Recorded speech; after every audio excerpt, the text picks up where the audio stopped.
Donc je suis avec Chloé Gilbert, habitante de la ville de Vaux-sur-Seine, qui a eu une petite périple pendant la fête de la musique à Vaux-sur-Seine. C'était quelle date, Madame Gilbert? Le 21 juin, donc mardi dernier, mardi au soir. D'accord. Alors, donc, relatez-moi, comment vous avez fait quoi exactement? Commençons du début. Vous êtes parti faire la fête, écouter la musicien au centre-ville de... C'est au parc de la Martinière, je suis arrivée à 19h30. On a pris des frites avec ma fille. Connaissant pas grand monde à Vaud, ça fait 3 ans, je connais pas grand monde. J'ai vu de loin des parents d'une copine de ma fille. Du coup, je suis allée un petit peu les voir, un petit peu m'incruster. Et je suis restée avec eux toute la soirée, de 19h30 finalement, en fait, jusqu'à 22h50. D'accord. Et qu'est-ce qui était arrivé à ce moment-là pour vous? À 22h50. Du coup, donc voilà, je reste avec eux, et ils s'en vont. Donc à ce moment-là, je fumais un CBD.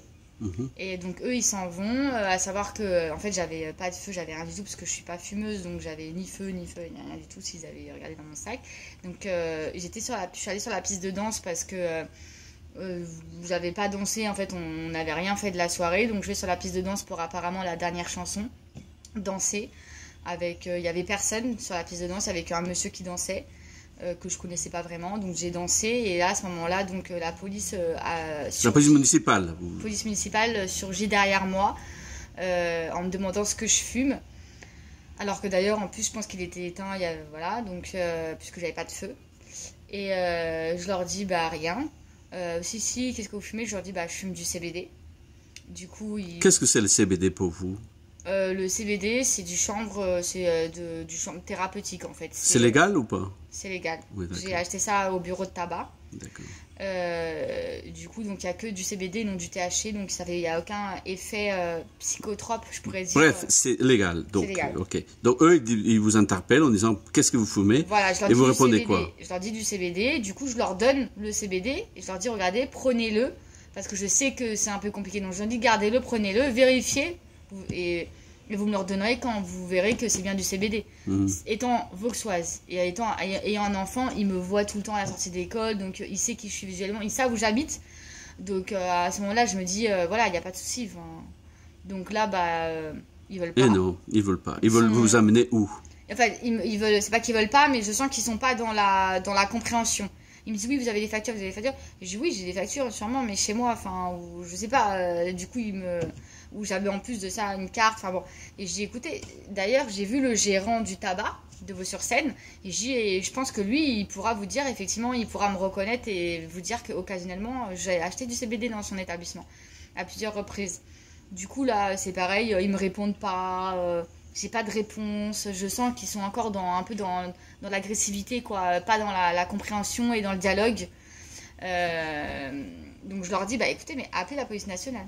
Appelez la police nationale, comme ça ils pourront me faire un test du cannabis et là au moins le débat il sera clos et il sera négatif, et donc voilà, enfin ça pourra bon bah là toujours pareil, oui c'est à nous, on va vous dire ce qu'on va faire, ils sont pas dans le dialogue, donc ils me disent du coup je les entends parler entre eux en disant oui c'est bon, on fait la procédure, on l'emmène. On l'emmène où? Je sais pas. À ce moment-là, voilà, je sais pas. Et donc ils me disent oui, vous nous suivez. Je dis d'accord, mais il y a ma fille, je dois récupérer ma fille. Donc à ce moment-là, en plus, je la vois plus. Je sais pas où elle est. C'est une fille de quoi? Des 8 ans, d'accord. Scolarisée à Vaux-sur-Seine. Et elle était avec ses copines, elle jouait avec ses copines qu'elle avait retrouvées. C'est pour ça d'ailleurs que j'étais venue à la fête de la musique à Vaud, comme ça, voilà. Donc vous essayez de dialoguer. Et je leur dis que donc je peux pas. Ils étaient deux, ils étaient un groupe. À ce moment-là, ils sont deux. Deux policiers municipaux. À ce moment-là, ils sont deux. D'accord. Et je leur dis que je peux pas partir sans ma fille, qu'il est 23h, que je peux pas partir avec elle. Et ils m'écoutent pas et ils veulent rien savoir. Ils me disent vous avancez. Je dis mais je peux pas partir sans elle, je suis désolée, mais je peux pas laisser ma fille, il est 23h, sans savoir où je vais, il faut qu'elle vienne avec moi. Ils me poussent. Ils commencent à me pousser et ils veulent rien savoir. Sans aucune raison. Voilà, ils me poussent parce que je veux pas avancer. Vous voulez pas obtempérer quand même. Je veux pas avancer. Je veux pas avancer parce que je peux pas avancer sans mon enfant à 23h. Et je leur dis mais je comprends pas ce que vous faites. Il faut que j'avance avec ma fille, je peux pas la laisser toute seule à 23h, en plus je la vois plus. Et elle connaît pas, voilà, il y a que les parents, moi je connais pas de parents, je connaissais personne. Moi visuel, enfin bon. Et du coup, ils veulent pas, donc ils me poussent, je leur dis, allez. Ils commencent, donc là il y en a une autre qui arrive, ils me prennent les bras, et le monsieur il commence à m'attraper les jambes pour Et me vous porter, ceinture, quoi. pour me porter. Pour porter. Et moi je leur dis, mais arrêtez, je comprends pas ce qui m'arrive. Et je comprends pas pourquoi ils veulent pas que... Donc physiquement, c'est eux qui ont commencé à vouloir vous enlever par la force. Voilà, c'est ça. Et je comprends pas, je dis mais lâchez-moi et tout. Donc à ce moment-là, quand je leur dis mais lâchez-moi, je veux juste qu'il y a ma fille. Donc moi je stresse parce que je comprends pas, je me dis ils vont m'emmener, ils vont laisser ma fille toute seule. Donc ils me font tomber par terre. Et là donc je tombe par terre et puis... Est-ce qu'il y avait des témoins? Oui, parce qu'à un moment où je tombe par terre, ils commencent à me traîner par terre. J'entends des gens arriver vers moi en disant mais lâchez-la, lâchez-la. Voilà, j'entends des personnes, des femmes, dans un premier temps dire mais lâchez-la, lâchez-la. Donc il y a une dame qui dit je m'occupe de ta fille mais que je connais à peine et qui voilà, ma fille apparemment... Vous voulez pas qu'elle soit laissée toute seule avec quelqu'un d'étranger? En plus, voilà. Et on m'emmène, pour moi je sais pas, en fait encore ils me disent écoutez on va juste faire un contrôle au pire, bon tiens, il y a la dame qui veut. Là, ils veulent pas, ils veulent rien comprendre, ils veulent pas, ils entendent pas, ils me disent rien. Donc là, ils me traînent par terre en plus. Donc, vous avez donc été traîné par combien de mètres? Vous avez une idée? 10 mètres. 10 mètres, ok. Sur 10 mètres. Donc là, il y a un monsieur apparemment qui vient et qui s'oppose. Qui s'oppose, qui les pousse, parce que c'était quand même violent. En plus, j'avais mon sac, là, il y avait tout qui tombait. J'avais peur de perdre mes clés, mes affaires. J'ai essayé. Et donc il le pousse, il se repousse, il leur dit lâchez-la. Donc ce monsieur il a pas arrêté jusqu'au bout, jusqu'à la fin que je sois traînée, il était là pour essayer mais rien à faire. À un moment donné d'ailleurs je vois un endroit pour m'agripper parce que moi je suis là à ce moment-là je suis pas bien, je suis traînée, je me dis qu'est-ce qui m'arrive. Vous êtes dans une panique? Je suis en panique, oui. En panique totale. Donc je me tiens et pour qu'il y ait des gens qui réagissent et qui se demandent ce qui se passe quoi. Et là c'est une dame parce que moi je me rappelle pas trop en fait dans dans le feu là je sais que je me suis maintenue mais elle m'a dit qu'à ce moment-là ils t'ont tiré très violemment et donc là vous étiez toujours à 2 ou à 3? Ils étaient 3. 3 maintenant, ok. 3. Et donc quand j'arrive à la fin du traînage, donc ils me tenaient déjà, je pouvais plus bouger et tout, et je sais pas ce qu'ils font. Ils vous ont plaqué contre le sol? Ils me gesticulent les bras, je me dis mais qu'est-ce qu'ils me font? Ils me font mal. Ouais. Je pouvais déjà plus bouger, en plus de ça à ce moment-là je sens plus mon corps. En fait mon corps devient lourd. De stress, de panique, ou je sais même pas. Vous êtes par terre là. Voilà. Et du coup, ils me gesticulent mes bras comme s'ils n'arrivaient pas à mettre les menottes alors que je bougeais pas. Et donc ils me mettent les menottes. Et donc là, d'ailleurs, personne comprend encore aussi. Il y a plein de jeunes qui sont autour et qui commencent... Vous êtes par terre là. On vous met des menottes. Par terre. Alors que je bouge pas, ils mettent les menottes. D'accord. Et donc moi, les menottes sont derrière, c'est ça? Et j'avais en plus les mains derrière, je peux pas bouger. Donc là, je rêve, je me dis, je rêve total. Je suis dans un film. Je dis, c'est pas possible. Et les gens derrière qui sont autour hallucinent totalement aussi. Il n'y a personne qui crie. Si, il y avait beaucoup de gens. Et en fait, le monsieur de la police municipale a aussi dit moi, j'entends pas trop parce que c'est brouillé en fait. Et il dit allez vite, on se dépêche parce que ça commençait à monter en pression. Les jeunes, il y avait beaucoup de jeunes autour qui commençaient à vouloir. Alors qu'ils me connaissaient pas, je connaissais personne. À s'indigner, on va dire. À s'indigner, à être... voilà. Et donc, et ce monsieur-là aussi qui disait encore, mais lâchez-la, c'est honteux et tout. Donc bref, et après, il me porte. Et juste avant aussi, je sais que j'ai voulu prendre mon téléphone. Et j'ai dit, il faut que j'appelle ma mère. Je veux appeler ma mère. Et donc, ils m'ont arraché pour pas que j'appelle ma mère. Ils m'ont mis dans la voiture de police, attachée. Donc, menottée et attachée. Et alors que la police municipale d'Évreux, toujours, d'accord. Toujours, et donc il y en a, donc après il y a eu beaucoup quand même de pression psychologique en disant oui, vous avez bu, vous êtes alcoolisé, alors que pas du tout. J'avais bu 3 verres de kir, j'étais totalement normale, totalement sobre, et ça il y a plein de gens qui peuvent le dire. D'ailleurs je suis repartie, la police nationale m'a vue. Attendez, voilà. Étape par étape. Donc vous êtes dans la voiture de la police municipale et après donc il se pose des questions, quoi faire de vous, de votre donc, cas. Ils ont appelé sûrement la police nationale. Il y a la dame qui est censée être avec ma fille qui vient devant la voiture, je la vois, donc je lui dis il faut appeler ma mère, je veux appeler ma mère, je veux qu'elle récupère ma fille parce que moi elle me dit calme-toi Chloé, parce que là à ce moment-là oui je suis hyper stressée, en pleurs totales et tout ça. Donc je dis j'arrive à lui donner le numéro de ma mère pour qu'elle l'appelle. Donc elle appelle ma mère à 23h, ma mère elle est dans tous ses états, elle se demande qui c'est cette dame qui l'appelle. La police nationale arrive juste combien de minutes? 5 minutes après ça a été très rapide. D'accord. Pour le coup ça a été rapide. Ils sont arrivés quasiment 5 minutes après, je suis vraiment pas restée longtemps dans le véhicule. D'accord. Ils sont arrivés et là tout de suite Donc ils arrivent, moi en détresse, ils ouvrent la porte, je leur dis s'il vous plaît, aidez-moi, ils m'ont traîné par terre, je comprends pas, donc vraiment en lui en expliquant comme ça, ok, il m'écoute. Et là, il prend le pot de CBD, il était devant moi, je vois le monsieur encore de la police nationale, il fait comme ça. Il sent, il dit non, c'est du CBD, c'est pas. D'accord. De... Donc lui, il a constaté que vous avez eu C'était du CBD. Une CBD, donc qui n'a pas rien d'illégal. Voilà, c'est ça. Et après? Et voilà, il parle, allez, 1 minute. Avec la police municipale. Voilà, vraiment à peine, parce que ils disent non, il faut enlever les menottes. D'accord. Et d'ailleurs, c'est. Il leur ordonne d'enlever les menottes. Ouais, enfin, me libérer, quoi. Et c'est le monsieur qui vient sur moi, donc il était complètement sur moi, il n'arrivait pas. Donc après, il a demandé, d'ailleurs, j'ai pas compris pourquoi c'était lui, puisque depuis le départ, c'était les femmes qui étaient avec moi, d'ailleurs, en vous expliquant. Et après, il est parti, il a dit, bon, vous pouvez le faire, parce que il était un peu trop collé, quoi. Et donc, du coup, elle me libère, et une dame de la police nationale me dit, parce que je m'en rappelle encore, elle me dit, par contre, pas d'esclandre. Je me rappelle encore du terme. Pas d'esclandre, dit l'officier de la police nationale. Je ne sais pas, en fait. Elle me dit ça. Je lui dis, non, mais madame, moi, il n'y a pas d'esclandre. Moi, si mon enfant arrive à côté de moi, c'est tout ce que je demandais. D'accord. Voilà. Et à ce moment-là, vous avez récupéré votre enfant? Et oui, ma non fille arrive, voilà, et la police nationale me libère. Quand même, vu que bon, ils arrivent en 5 minutes, ils me libèrent, ils disent que c'est du CBD. Ils me demandent oui, bon, par rapport à ce que les agents municipaux disent, donc oui, il faut quand même vous excuser et tout. Et là, clairement, je dis, mais. M'excuser auprès de qui? Je lui dis, mais excusez de quoi? Je comprends pas. Et elle me dit, oui, bon, les collègues, quand même, s'ils veulent. Je lui dis, mais c'était horrible, horrible. Est-ce que vous avez eu l'idée de vous excuser devant?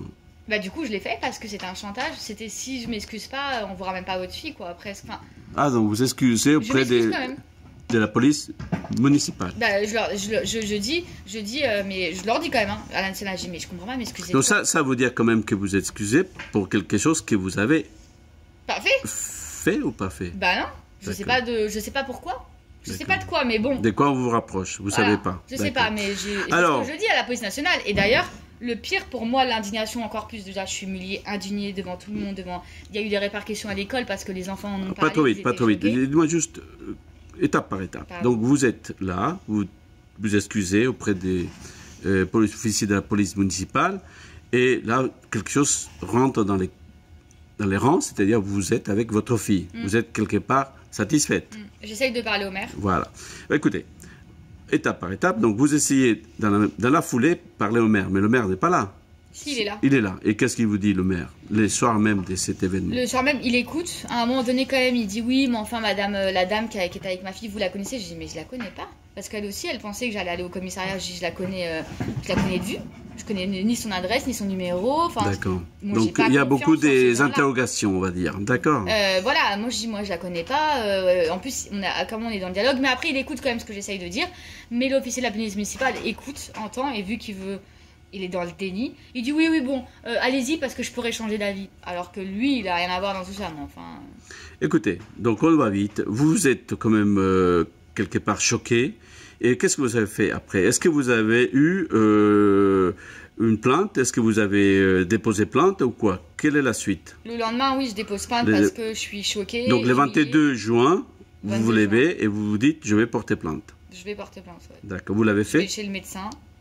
D'abord, vous êtes chez le médecin ou Je vais d'abord chez le médecin. D'accord. Faire constater, du coup... les coups et blessures, peut-être? Voilà, j'avais des bleus.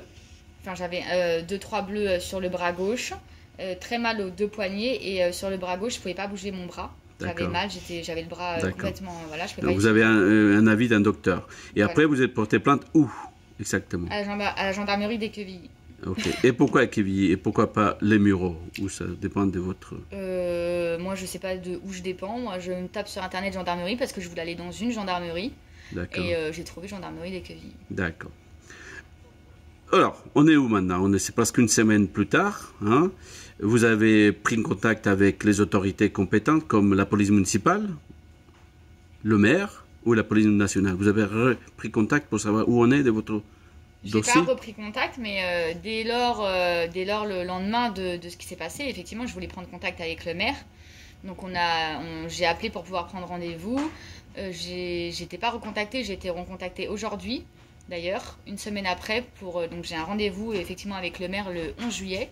Donc c'est quand même loin. Enfin, je veux dire, 21 juin, 11 juillet, c'est dur de rester pendant 3 semaines comme ça. Et sachant que j'ai quand même du coup parlé au maire le lendemain. Mais vous avez parlé brièvement, juste pour demander un rendez-vous. Ok. Et le mercredi, on s'est parlé brièvement. Il n'avait pas l'air quand même de prendre en considération et conscience de cet acte, de cette interpellation que vous jugez sans fondement. Indigne. Indigne, d'accord. Alors. Et injuste. Je vais plus loin. Bon, donc vous n'avez rien à vous rapprocher actuellement. Non. D'accord. Et vous demandez quoi exactement aux autorités compétentes, en commençant par le maire, qui est effectivement le chef de la police municipale? Qu'est-ce que vous demandez? Qu'est-ce que vous lui demandez? Une reconnaissance de ces actes qui ont été mal... Voilà, une reconnaissance de mon indignation et une compréhension et qui est quand même une remise à l'ordre de sa police. D'accord. C'est beaucoup trop quand même. Non. Reconnaissance d'abord, il va vous écouter, mais remise en ordre. Qui vous êtes pour demander de mettre de l'ordre dans la police municipale? Il est quand même le chef de la police et s'il agit comme ça avec les Vauxois, avec ses habitants, sachant qu'il y a eu quand même beaucoup de plaintes il y a beaucoup de gens qui se plaignent de... Bon, ça pour le moment on ne sait pas. Restons sur les faits. Et vous, exactement? Donc aujourd'hui, vous demandez un rendez-vous, l'obtenu auprès du maire. Et au final, qu'est-ce que vous attendez? Je veux dire, sur la durée, vous allez garder votre plainte? Vous allez maintenir la pression? Qu'est-ce que vous allez faire? Ma plainte, je la maintiens parce que, comme je dis et que je rappelle plusieurs fois, c'est comme une femme battue, c'est-à-dire qu'on vous demande pardon et puis après on laisse faire. Donc la plainte en soi, je la laisse parce que c'est normal que je dépose plainte par rapport à ce qui s'est passé. Après, je dis pas que je cherche forcément véritablement à avoir une grosse suite juridique parce que je suis fatiguée. Et donc, je sais pas si j'ai le courage, si je puis dire, de réussir à... Mais en tout cas, c'est là. Donc, si malgré tout, il y a une suite, et ben, je serai là pour pouvoir la maintenir, cette suite, puisque je suis en train de récolter des témoignages, voilà. Mais l'idée, c'est quand même qu'il y ait une reconnaissance et une conciliation Donc, vous ne fermez pas la porte d'une... on va dire d'une reconnaissance et puis une sorte de réconciliation, comme vous dites, et une, on va dire, une clôture à l'amiable de cette affaire. Oui, je ne ferme pas la porte à ça parce que malgré tout, je cherche quand même la tranquillité. Hein, c'est ce que j'étais venue trouver à Vaux-sur-Seine et aussi à la fête de la musique de Vaux-sur-Seine. Donc c'est un petit peu mon optique générale, donc une tranquillité, une sérénité. Donc oui, je préfère ça plutôt qu'aller... dans des démarches plus juridiques, voilà, sans fin, dans laquelle... Après, effectivement, le lendemain, pour moi, c'est évident d'aller porter plainte parce que j'avais besoin de me faire reconnaître mes droits. Mais oui, je cherche plutôt à une conciliation, une reconnaissance. Et même face aux Vauxois et face aux parents, moi, j'ai besoin qu'il y ait quelque chose qui soit clair sur le fait que... parce que du coup, il y a plein de gens et plein de parents qui ne savent pas et qui se demandent qu'est-ce qu'elle a fait, comment, pourquoi, avec toutes les personnes qui peuvent comment dire, raconter. Vous voulez en sorte que votre réputation reste intacte, quoi. Oui, la réputation, et puis j'ai un enfant à l'école, les parents, voilà, pour moi, c'est une humiliation totale. D'accord. Et surtout de les voir tous les jours, sachant ça, et avec le mépris qu'ils ont, cette arrogance qu'ils ont, voilà, c'est quand même, c'est très dur à supporter, quoi. Donc, une fête de la musique qui a mal tourné, on va dire, pour une sorte d'incompréhension entre les autorités, la police municipale et vous, mais en espérant que les uns et les autres vont trouver une sorte de conciliation qui permettra de tourner la page. C'est ça que je pourrais dire aujourd'hui. Oui. Merci, Madame Chloé Gilbert. Un vrai plaisir. Au revoir.